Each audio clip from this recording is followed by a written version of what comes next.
Hi friends, स्वागत है आपका हमारे यूट्यूब चैनल में। एक रेसिडेंट हैं, वो बिहार के हैं। उनका डीओबी लिमिट क्रॉस था। उन्होंने मेल किया था, तो मेल में उनको एक रिप्लाई मिला था जो कि मुझे लगता है कि बिहार के जितने लोग हैं उनको देखना चाहिए इस वीडियो को, और कुछ बातें जो सामने निकल कर आ रही हैं उन्हें जानना चाहिए। हम उनके उस रिप्लाई का यहाँ पर जिक्र करेंगे कि उसमें जो स्टेट ऑफिस पटना है उसने क्या रिप्लाई दिया है। उनका डीओबी लिमिट क्रॉस था और डीओबी लिमिट क्रॉस में उन्होंने क्या रिप्लाई दिया है। कुछ जो नई बातें हैं वो सामने निकल कर आ रही हैं। उन्होंने एक बर्थ सर्टिफिकेट का यूज पहले से किया था और दोबारा से दूसरा बर्थ सर्टिफिकेट का यूज किया है, और इसी के संबंध में फिर जो स्टेट ऑफिस पटना था उसने रिप्लाई दिया है और कुछ और जानकारी दिया है। मैं उनके रिप्लाई को यहाँ पर पढ़ रहा हूँ और साथ में स्क्रीनशॉट लगा रहा हूँ। स्टेट ऑफिस पटना ने जो रिप्लाई दिया है उसको मैं यहाँ पर आपको दिखा रहा हूँ।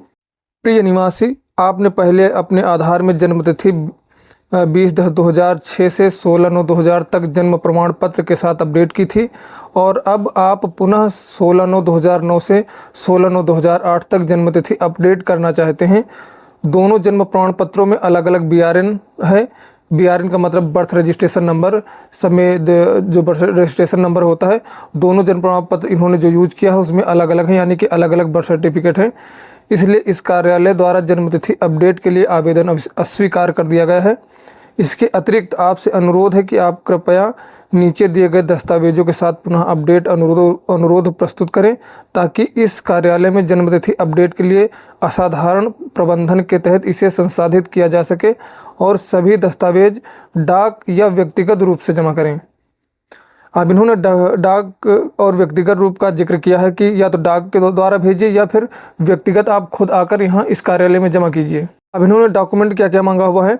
QR कोड वाले जन्म प्रमाण पत्र की प्रति, जिसमें पिछले जन्म प्रमाण में प्रयुक्त BRN हो, यानी कि जो इनका पहले वाला बर्थ सर्टिफिकेट है वही वाला जन्म प्रमाण पत्र इन्हें चाहिए, और उसी में ये DOB नई वाली DOB अपडेट करवाएं। जन्म प्रमाण पत्र में DOB अपडेट करवा के तब अपडेट करवाना पड़ेगा, तब इनका होगा।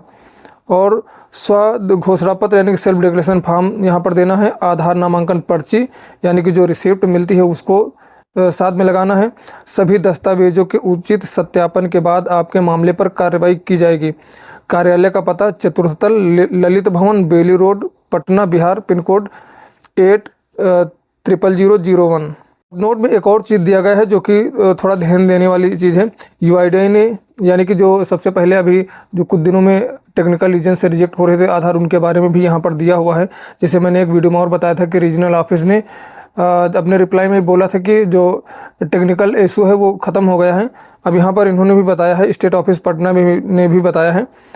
नोट, UIDAI ने अपनी प्रणालियों का तकनीकी उन्नयन किया है और तकनीकी सीमाओं के कारण आपसे अनुरोध है कि कृपया 31/10/2025 के बाद अपने आधार अपडेट के लिए वैध सहायक दस्तावेजों के साथ पुनः नामांकन करें।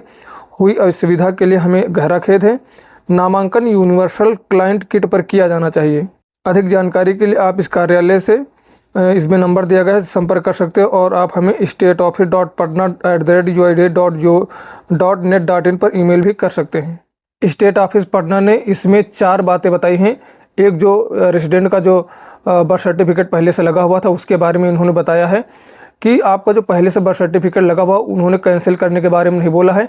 बोला है कि आपका जो पुराना वाला बर्थ सर्टिफिकेट है उसी में आप अपनी जन्मतिथि का संशोधन कीजिए और वही वाला जन्म प्रमाण पत्र आप लगाइए, सेल्फ डिक्लेरेशन फॉर्म और बर्थ सर्टिफिकेट लगाकर अपडेट कीजिए। अपडेट करने के बाद आप हमें सेल्फ डिक्लेरेशन फॉर्म, रसीद जो है और जन्म प्रमाण पत्र, ये तीनों चीज़ आप हमें स्वयं आकर इस कार्यालय में जमा कीजिए या फिर डाक द्वारा भेजिए।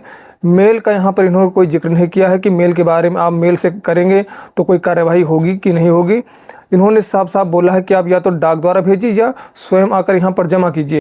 दूसरी बात इन्होंने बताया है कि जो टेक्निकल इशू वाली प्रॉब्लम थी, जो टेक्निकल रीजन में रिजेक्ट होते थे, वो प्रॉब्लम सॉल्व हो चुकी है।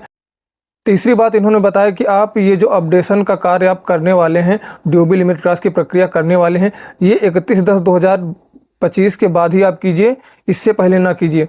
और लास्ट में चौथी बात इन्होंने ये बताया है कि अगर आप DOB लिमिट क्रॉस की प्रक्रिया कर रहे हैं तो जो अपडेशन होना चाहिए वो यूनिवर्सल क्लाइंट किट पर होना चाहिए, क्योंकि 2 मोड होते हैं, एक ऑनलाइन मोड होता है, एक ऑफलाइन मोड होता है। ऑफलाइन मोड को ECMP बोलते हैं और ऑनलाइन मोड को UC बोलते हैं, यूनिवर्सल क्लाइंट। तो इन्होंने बताया है कि यूनिवर्सल क्लाइंट पर अपडेट होना चाहिए। तो इन बातों का आप लोग ध्यान दीजिए। जो बिहार से बिलोंग करते हैं, जो रेजिडेंट, उनका DOB लिमिट क्रॉस है, तो वो लोग इन बातों का ध्यान दीजिए, क्योंकि स्टेट ऑफिस पटना का ये रिप्लाई है। और मुझे लगता है कि इस वीडियो में आप लोगों को काफ़ी अच्छी जानकारी मिली होगी। अगर ये वीडियो आपको अच्छा लगा हो तो इसको लाइक कीजिए, और चैनल पर पहली बार आए हैं तो इसको सब्सक्राइब अवश्य कर लीजिए। मिलते हैं किसी नेक्स्ट वीडियो में, तब तक के लिए धन्यवाद।